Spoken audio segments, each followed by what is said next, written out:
And with obtaining carriers, have you guys gone through the course and pretty much finished the course? Do y'all some ways that you know how to obtain carriers?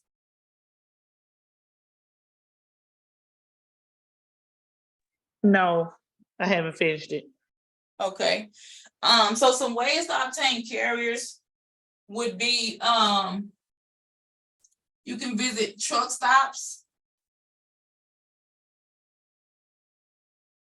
You want to go when you're visiting a truck stop. There are several different things that you can do. First and foremost, we want to be safe. We don't want to go to truck stops at night. We don't want to look like the ladies of the evening. We always want to make sure, someone is with us. But when you go to the truck stops, you want to have like printed material, meaning that you want to have your a flyer. You want to have business cards. You want to try to give them something a little appealing, meaning that you can have like a bag of snacks. But for the most part, you want to have your business information there so you can let them know that you are, you're a freight dispatcher. You can help them with finding loads. You're trying to gain their business. So you would simply, so I've heard people, I've never been to the truck stop, but I've definitely heard people say that that's what they've done. They've gathered some snacks, like maybe some peanuts, a bag of chips, a little bottle of water. They would get custom pins with their dispatching company's names on them. They would have a flyer and a business card. You don't have to put all of that in there, but a few items in there will suffice. Excuse me. And always make it budget friendly. You don't want to break the bank. Okay, we don't want to go spend $200 on supplies and then go hand it out and we get no return phone calls. Okay, so that's never what you want to do. You want to just do something slight and simple, but in a memorable type of way. And I would always say too, to make sure you have your contracts with you. So have your agreements already ready to go. Make sure your paperwork is together. So you'll have your dispatcher agreements all together, basically stating that that you wanted to that you will be there, that you guys are coming into an agreement. So it'll say this such and such dispatch service is coming into agreement with XYZ trucking company to dispatch loads. They give you permissions to sign off on paperwork such as BOLs, rate confirmations, and any other important documentations having to do with the load. I do have a sample of that inside of the course.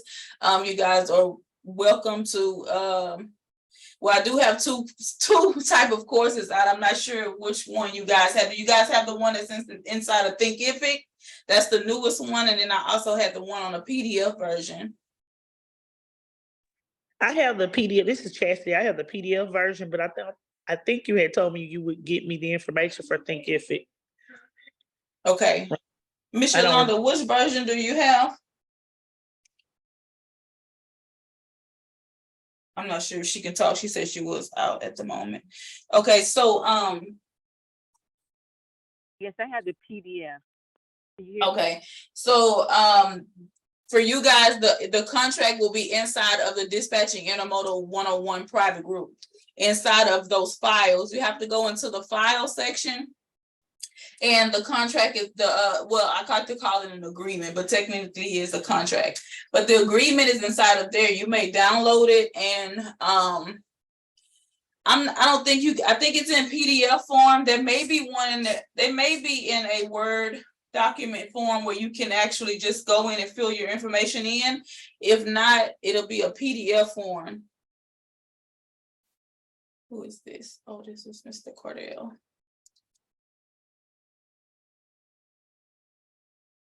So it'll be in a PDF form for you to be able to download in there, and then you can just redo it with your business information on there. But you want to have your paperwork together, ready in hand to be able to hand off to one of the carriers to hopefully sign them up on the spot. Okay, so that's how you want to approach it when you're at a truck stop. You want to practice, always practice of what you're going to say. That way you're not looking like a what they call it, a deer in the headlights when it's time for you to start speaking. Hi, Mr. Cordell. So when it's time for you to start speaking to the carrier, you want to definitely make sure that you practice what you're going to say, and kind of have like, let that be a smooth process, because when we're seem like we're fumbling around for the words, it doesn't give the person a lot of confidence that we know what we're doing. Okay. All right, so truck stops is one way to find carriers. Another way to find carriers, social media.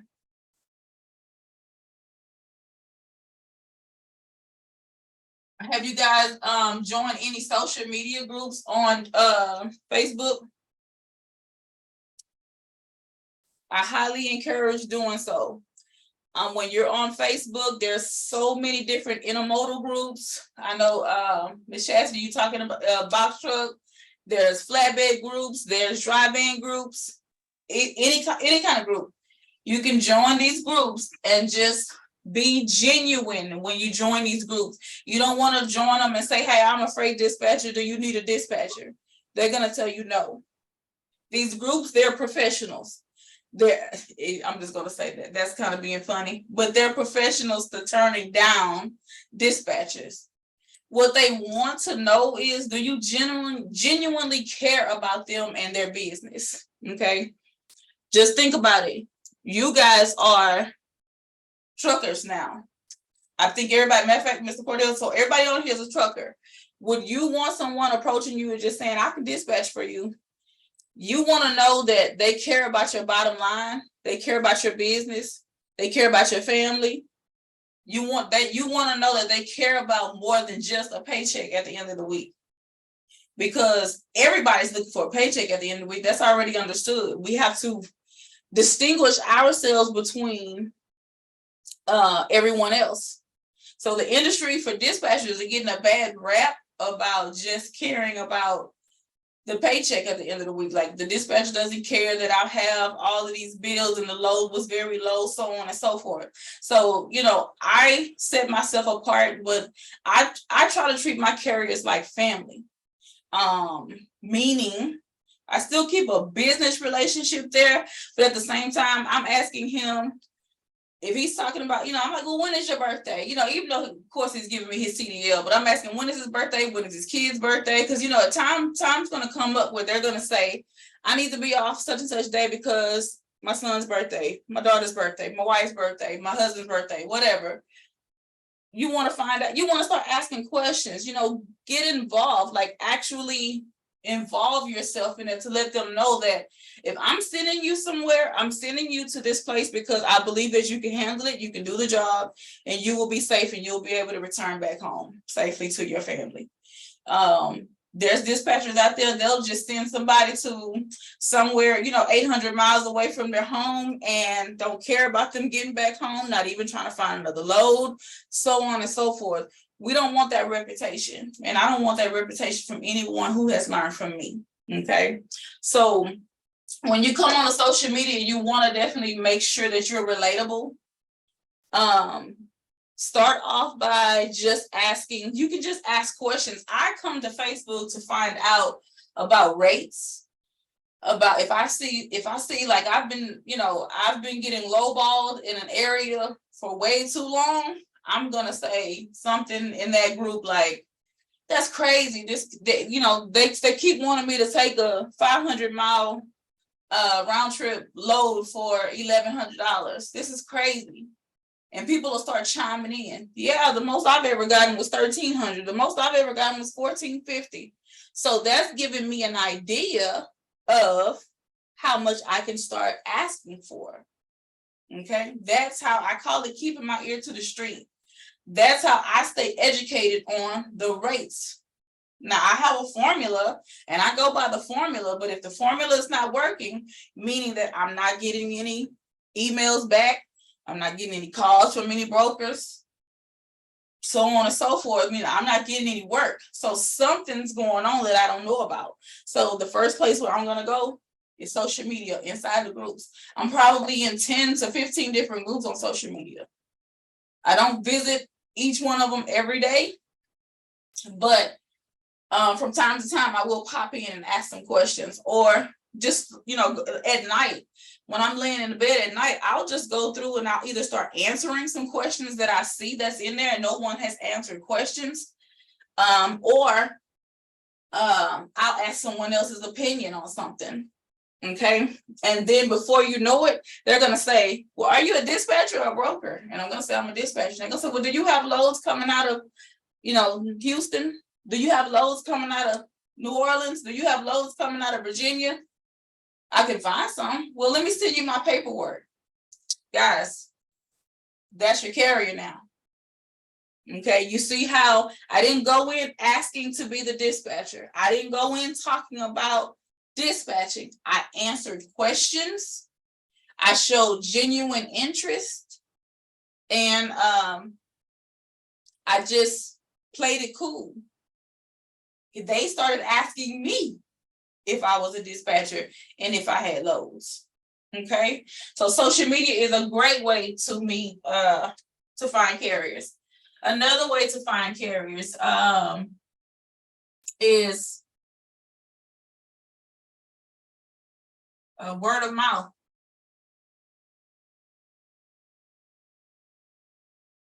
Everyone in here is in business, right? You're in business.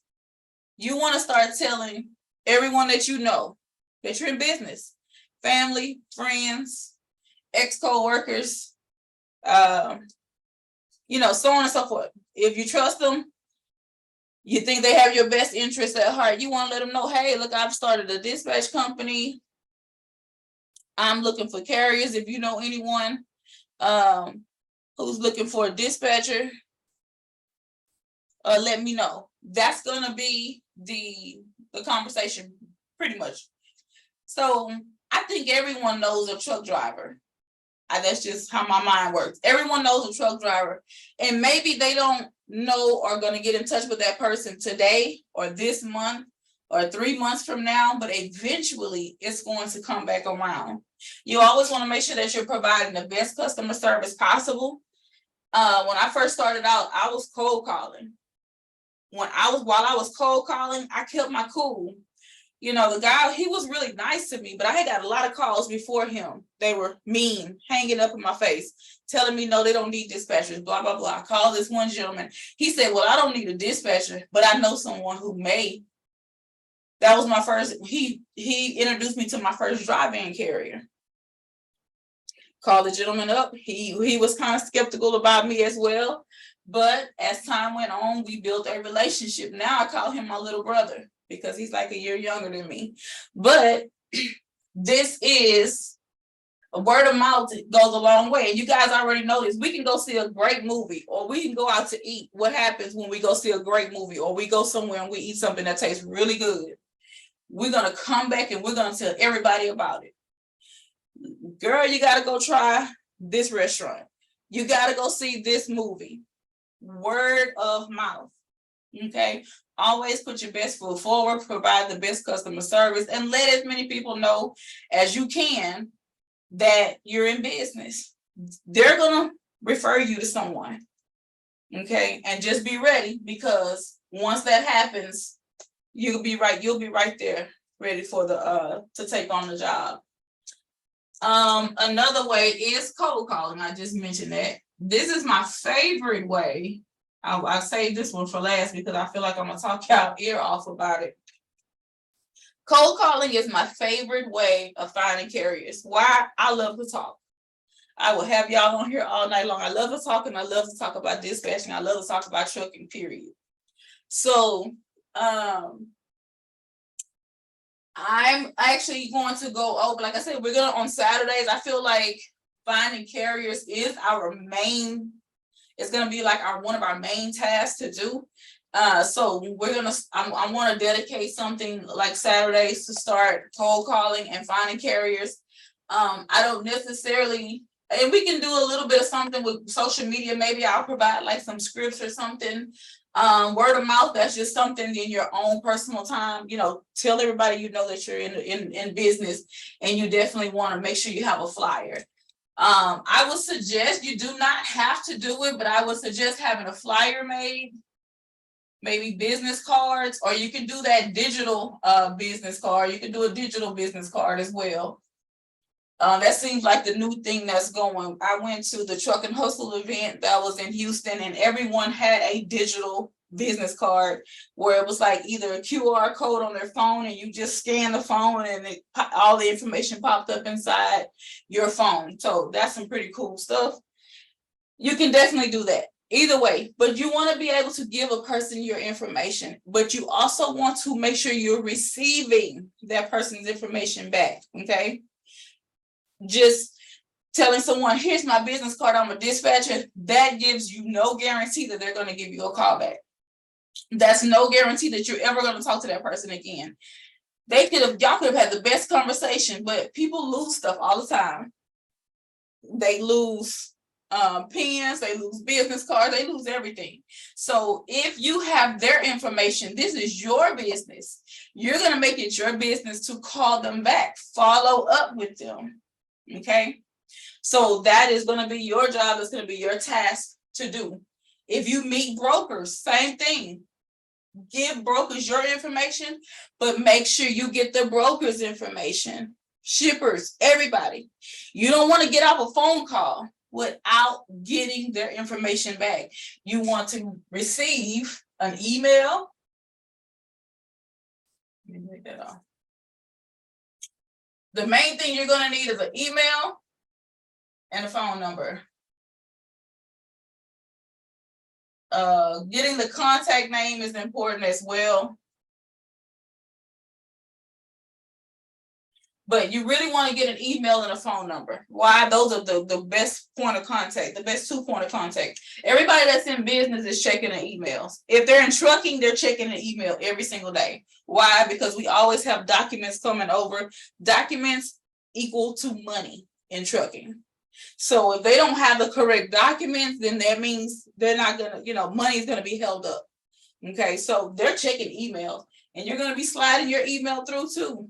Hi, this is such and such with such and such dispatching company. Just checking to see if you guys are, how you guys are doing, so on and so forth. I am offering this service. You always want to put your foot forward out there, and then you want to follow up with a phone call. Okay, so with cold calling, I do have a method that I use. I go to the FMCSA website. I like to vet my carriers first, and I make a list. It does take time. It's a little bit tedious, but you want to get an Excel spreadsheet. That is also inside of the Dispatching 101 group. It's a document in there about cold calling. It's actually a spreadsheet as well. You can do it on an Excel spreadsheet. You can do it on a Google sheet, a Google Doc, or it's a Google Sheet. It looks like an Excel with all of the squares and stuff in the middle, and keep track of it. If you don't already have a CRM system, there's a free CRM system. It's called HubSpot.com.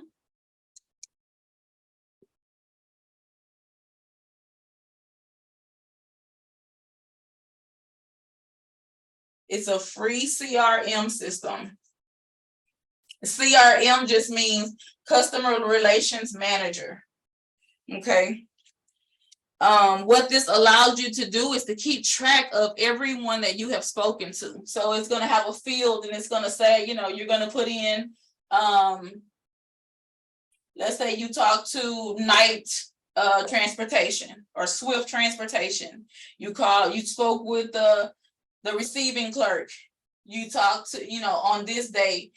They said to call back on this day, so on and so forth. You log in and all your information is there. If you don't have a CRM system, this is something great to start off with.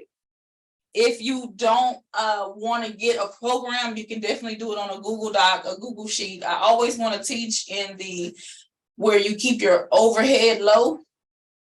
So, you don't want to go out and start paying for all these systems before you actually start making money, unless you have the money to invest and to do that. Okay. Everyone is starting off at a different level. So, definitely start with what's best for you. But you definitely want to keep a track of who you spoke with when you cold call.